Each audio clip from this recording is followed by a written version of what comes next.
نحمده ونصلي على رسوله الكريم اما بعد. مونږ تاسو ته پکار ده چې د نبی علیه الصلاۃ والسلام پر اطلاق باندې د خوشی اظهار وکړو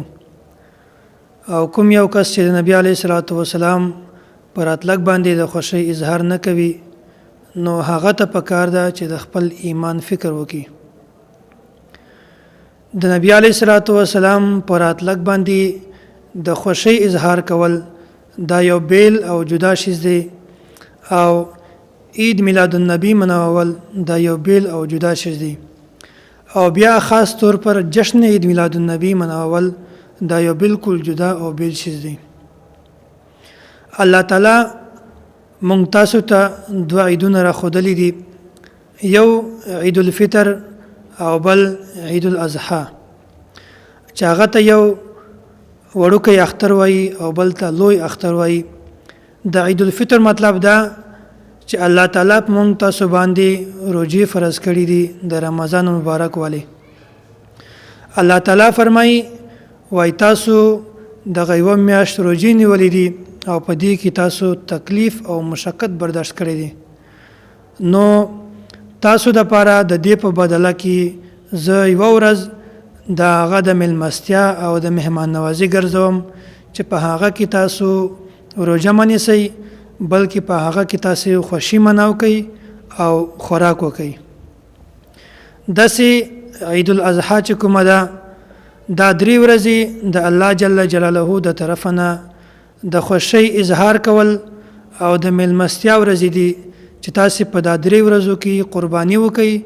او د دې غوښه وخورئ او غریبانو ته تقسیم کړئ. تاسو په دې ورځ کې د 3 ورځو کې د خوشی اظهار وکئ. بیا د نبی علیه الصلاۃ والسلام پر اطلاق باندې خوشی اظهار ول دا بیل شیز دی او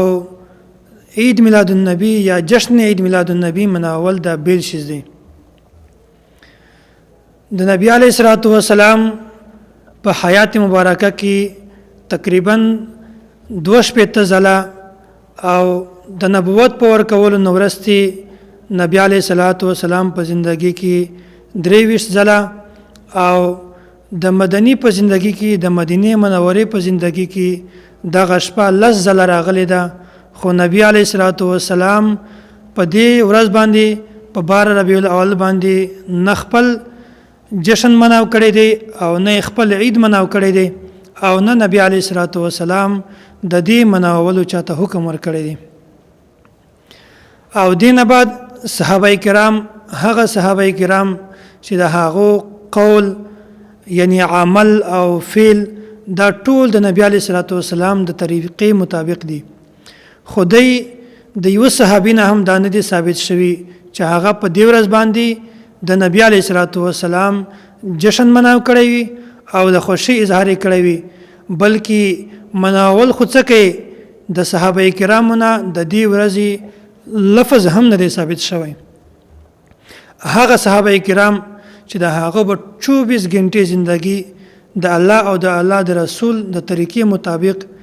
و نو هغه په دې ورځ باندې جشن او عید نه دی مناو کړی. او دینه بعد تابعین تبع تابعین ائمه کرام مجتهدین فقها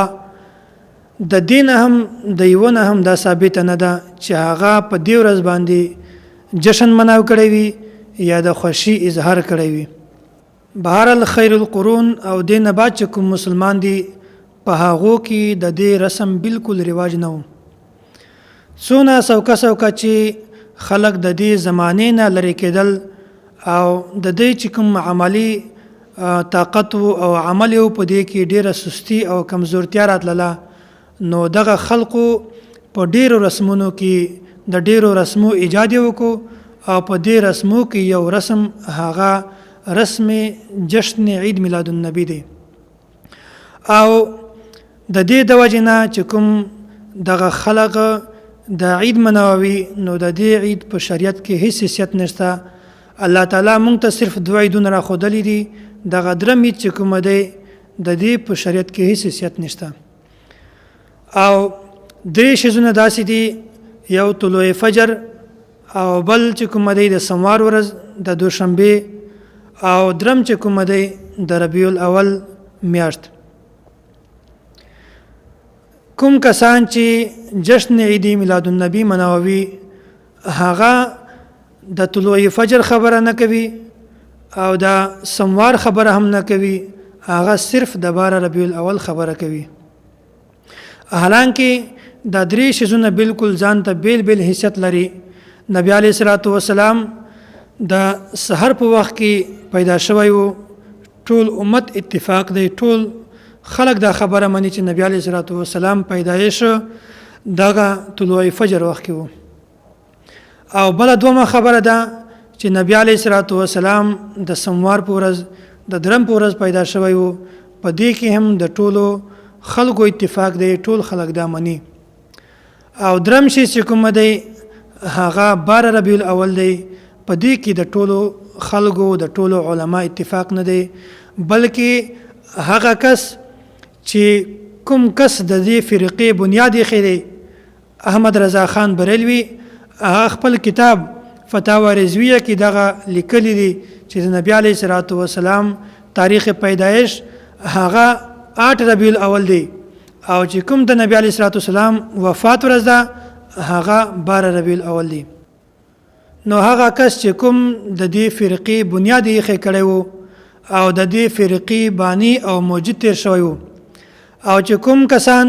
د دې په نامه باندې حلواګانې خوري هغه وایي چې نبی علیه الصلاۃ والسلام په 8 تاریخ پیدا شوی وو او دوی وایي چې نبی علیه الصلاۃ والسلام په 12 تاریخ پیدا شوی وو.